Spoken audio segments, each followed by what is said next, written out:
Lapit mga kaibigan at makinig kayo. Ako'y may dala-dalang balita galing sa bayan ko. Nais kong ipamahagi ang mga kwento at mga pangyayaring nagaganap sa lupang pinangako. Ang lupang pinanggalingan ko'y may pahit na dugo. May mga lulong di makalipad na sa halang ginto.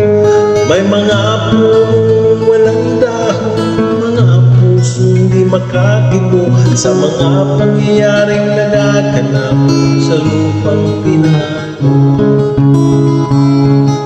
Mula nang makita ko ang lupang ito, nakita ko rin ang munting apoy sa puso ng tao.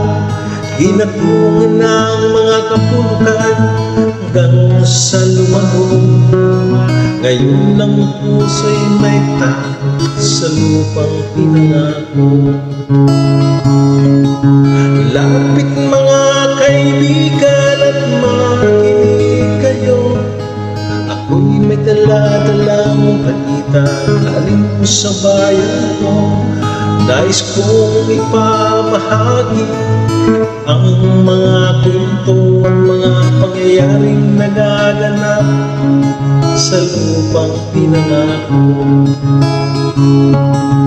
Dati-dati ang mga bukid ay kulay ginto. Dati-dati ang mga ibon sinlayan ng tao.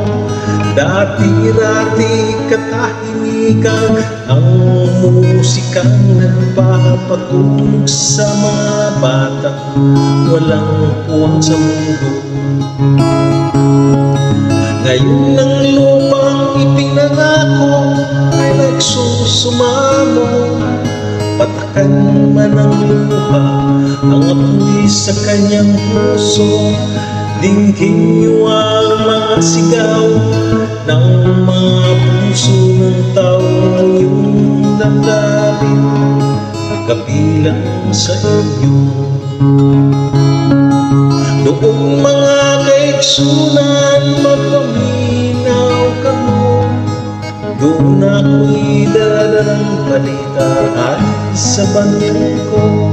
Nais kong ipamahagi ang mga kwento at mga pangyayaring nagaganap sa lupang pinangako.